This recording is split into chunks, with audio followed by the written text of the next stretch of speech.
Can a simple exchange of glances say it all? In the world of celebrities, yes. And this time, it happened between Demet Özdemir and Sara Bluma. It all took place during a gala night. Lights, cameras, perfect dresses, and an unexpected tension. It wasn't a phrase nor a scandal. Just a gesture, a look, enough for Demet to leave the event with one certainty. She's jealous of me. She didn't shout it. She whispered it, and did so with the confidence of someone who no longer needs explanations. Demet wasn't referring to what Sara said. She was talking about how she looked at her. A glance that tried to be subtle, but betrayed a hard-to-hide emotion, insecurity. The greeting was polite, the smile strained. But what was felt was something else, tension, coldness, a space that was no longer neutral. Demet didn't seek to compete. She simply observed. "I no longer compete with anyone," she said calmly, "but it seems she does." And though those words weren't said on camera, they reached the ears that mattered. Sara replied publicly, "I'm not jealous. I just expect respect." But her eyes said more than her voice. Demet noticed. She knows that language well. She has lived it ever since she became part of Yaman's public life. And what she read that night wasn't annoyance. It was an inner struggle, a clash between the present and the shadow of the past. Both women are strong, successful, independent. They don't need validation. But when they share a past with the same man, the emotional terrain becomes complicated. Not out of rivalry, but because of history, because of wounds, because of memory. Demet didn't intend to hurt. She didn't provoke. She just said what she saw, and she saw enough. The gala went on. Cameras captured smiles. But backstage, what lingered was that moment, that look, and the public noticed. Did you see how they looked at each other? Who looked away first? Did you notice Demet's calm? Comments spread quickly, because the audience understood what nobody said. It wasn't a confrontation. It was something more subtle, more real. Yaman said nothing, but those close to him say his silence was uncomfortable because he knows that Demet and Sara represent two very different yet equally intense phases of his life.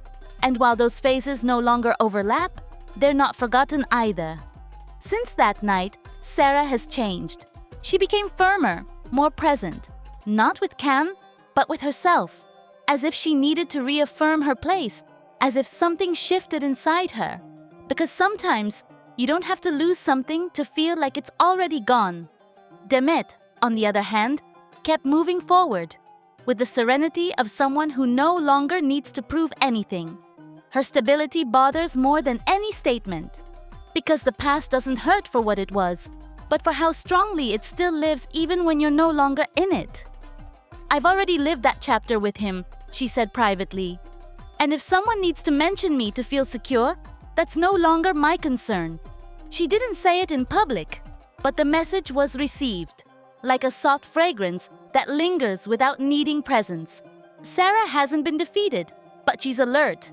And it shows, because when insecurity comes from within, shadows can't be fought with words. And in the smallest gestures, those who know can sense the tension. Not because there's a choice to be made, but because two stories coexist. One that ended, and one still seeking confirmation. Demet doesn't want to go back. She never hinted at it. But she won't allow herself to be erased. Because her story isn't a threat. It's a fact. One that, even if uncomfortable, remains. Like a chapter that can't be torn out. Sara's look that night was just one page.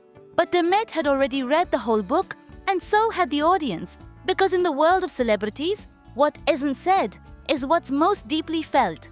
Demet Özdemir is not just any woman.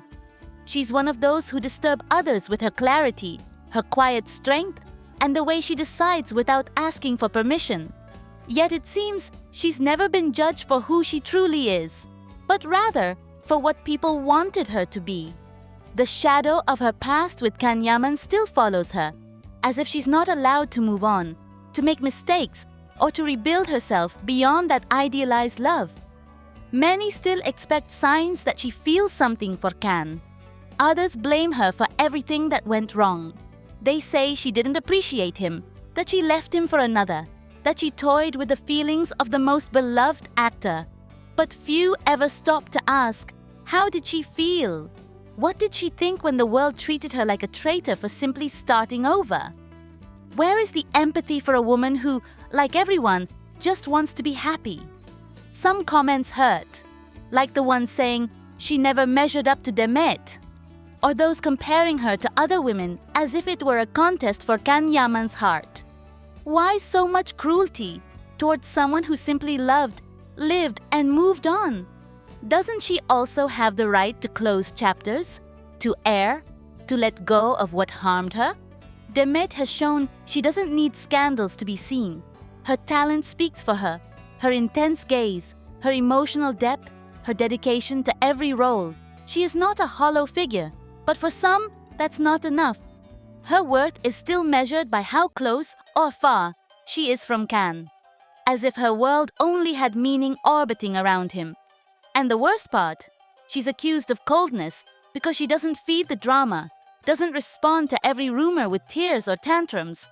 But that's not coldness, it's control, it's maturity, it's dignity.